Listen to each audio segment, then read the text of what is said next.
All right, in this lesson, we are going to look at some geometry concepts and formulas that use algebra. And so we talk about area a lot. And so here you see the area of this should be triangle, 1/2 base times height. And then we have an area of a rectangle, which is length times width, area of a trapezoid, and area of a circle. The other things you need to know is that congruent segments just means their lengths are equal to each other. So when you see this congruent sign, it means equal. Complementary means the angles add to 90. Supplementary means adds to 180. And then you need to know that the sum of the angles in a triangle is always 180. Okay, the last thing we need to talk about is the Pythagorean theorem for a right triangle.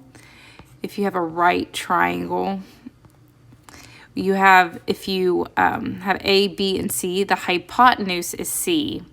And the formula A squared plus B squared equals C squared is how you can find either the legs or the hypotenuse. All right, so in our first example, it says find the dimensions of a rectangle with an area of 32 centimeters squared. And so the dimensions, length and width, we'll call this the length and this the width. We already know the width is 2. And so to find the length, we have to know the fact that the area is length times width. Okay, and they're telling us that is equal to 32. That means the expression 6x plus 4 times 2, which I'll put it in front, equals 32. Okay, so now we're right back to algebra and we're solving an equation. Here you just have one set of parentheses and one x. So you could distribute the 2, or you could go ahead and divide both sides by 2 because we are trying to isolate x. Either would work. And then from there, still trying to isolate x, we need to subtract 4.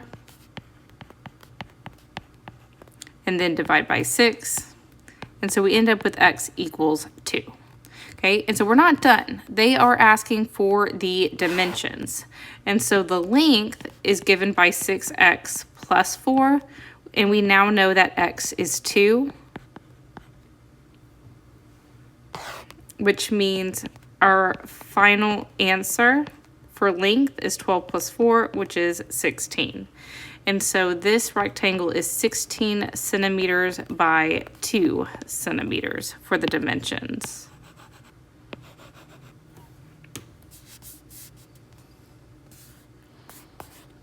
Okay, this next one, we are finding the dimensions once again of a rectangle.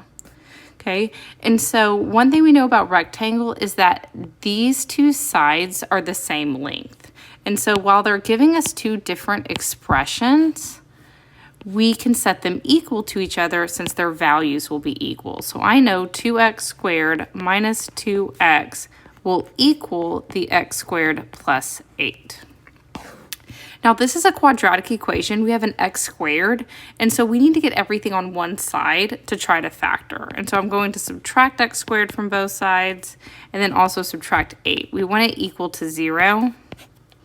And so we can combine 2x squared minus x squared to give us 1x squared, then our minus 2x, and then our minus 8. Okay, and so we need to find two numbers that multiply to negative 8 but add to negative 2.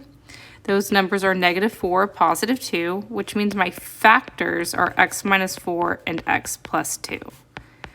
My solutions that make this equal to 0 would be the opposite. So x equals positive 4 and x equals negative 2.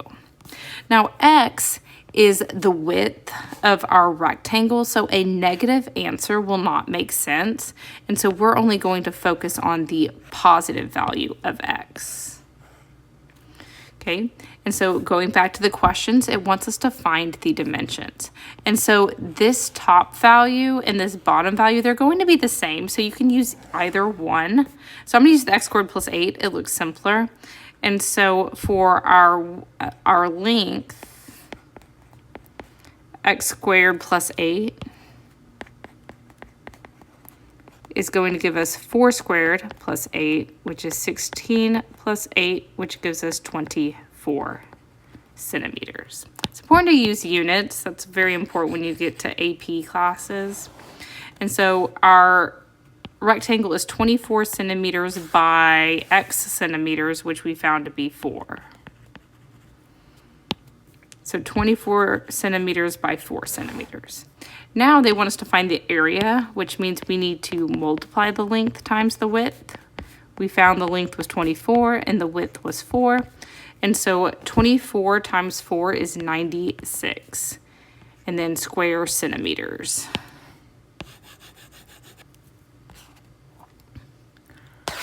All right, our next example says find the area of the right triangle and the hypotenuse. So we're going to have to find this hypotenuse here, but let's focus on the area. Area of a triangle is 1/2 base times height. We know the base and height are both 6, so 1/2 times 6 times 6, which is 1/2 times 36, which is 18. And so since this is area, it's going to be square meters or meters squared. And then for the hypotenuse, that's where we need the Pythagorean theorem. So the Pythagorean theorem says a squared plus b squared equals c squared. And we know a and b are both 6. So that gives me 6 squared plus 6 squared equals c squared. 6 squared is 36. And 36 plus 36 is 72. And so that means my hypotenuse, which is just c, would be the square root of 72. Now, anytime you get a square root in your answer, always check to see if you can simplify. Square root of 72 does have a perfect square factor because it's 36 times 2. And so when we break these up, that means we could write this as 6 square roots of 2. So that's our hypotenuse.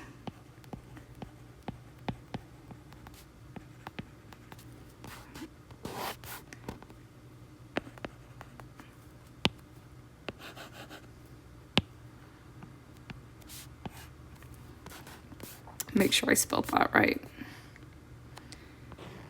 I did. Okay, so for this next one, it says find the area of the right triangle. Okay, so we have a right angle here.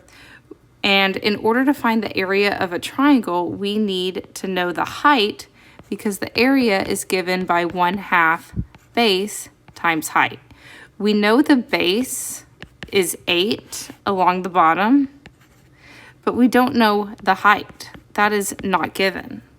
And so if we focus on just this right half, we can use our Pythagorean theorem. Okay, and so just for this section, we know the base of this triangle is 4.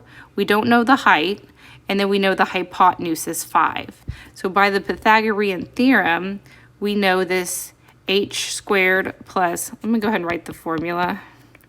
Pythagorean theorem says a squared plus b squared equals c squared. So here my a is 4, my b is h, and then my c is 5. Okay, so that tells me 4 squared plus the height squared would give me 5 squared. We know 4 squared is 16. We know 5 squared is 25. Subtract 16 from both sides. That gives me h squared equals 9, which means h is just 3. So now that we know h is 3, we are ready to find the area of our triangle. 1/2 base times height now becomes 1/2. Our base was 8. Our height we just found is 3. 8 times 3 is 24. 1/2 of 24 is 12. And we are using meters, so meters squared. Okay, in this next section, we are using our line segments A, B, and FG. They're telling me the length of AB is 2x plus 5, and the length of FG is 4x minus 7. Okay, and so AB is 2x plus 5, FG is 4x minus 7. They're telling me that AB is congruent to FG. Those are congruent segments, which means the length AB is equal to FG. AB is represented by 2x plus 5, and FG is represented by 4x minus 7. They're wanting us to find the value of x, so now we're back to Algebra 1. We're just solving for x. And so we can subtract 2x from both sides, and then add 7 to give us 12 equals 2x, divide by 2, and we get x equals 6. They didn't give us units on this, so we'll just say x equals 6. Next, they're telling me the length AB plus FG equals 16. Find x and the length of each segment. Okay, and so if AB plus FG equals 16, we need to set each of those segments in place. So 2x plus 5 plus FG, which is 4x minus 7, is equal to 16. And so from there, we can combine our like terms. We have a 2x and a 4x, which would give me 6x. And then we have a 5 minus 7, which is negative 2. So then we can add 2 and divide by 6. So x equals 3. They did ask us to find that, so I'm going to highlight it. X is 3. And then now we need to find the length of each segment. Okay, and so AB is 2x plus 5. And we now know that x is 3. And so AB is 6 plus 5, which is 11.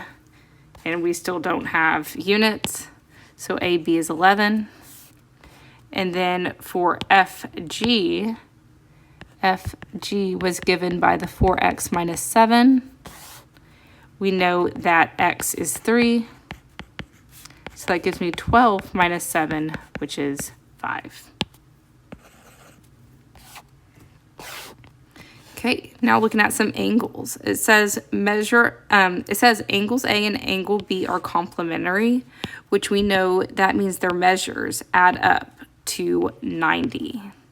Okay, measure A is given by 8x, measure B is given by 2x. What is x? And what is the measure of angle B?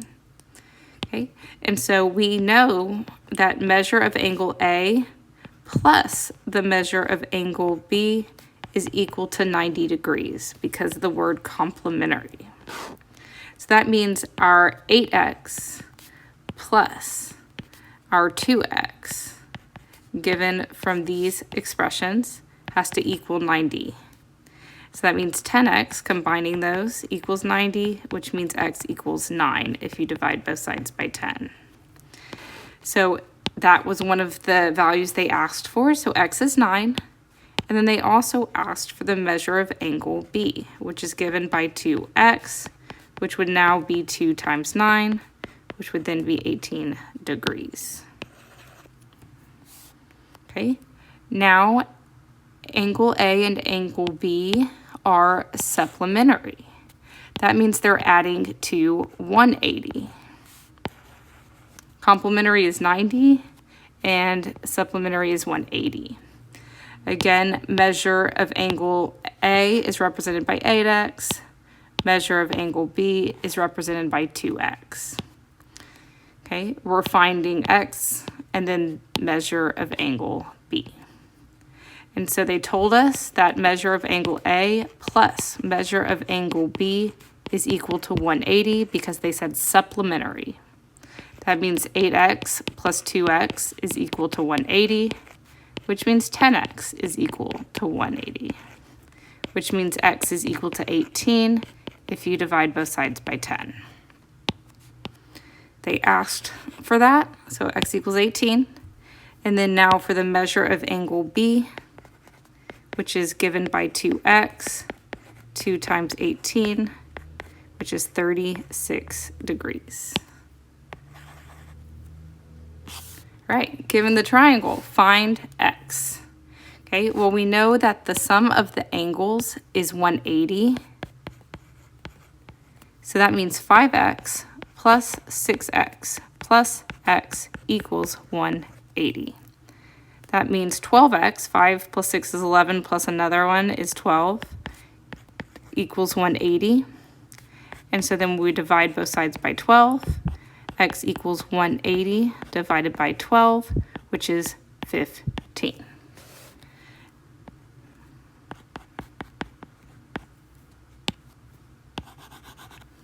So x equals 15.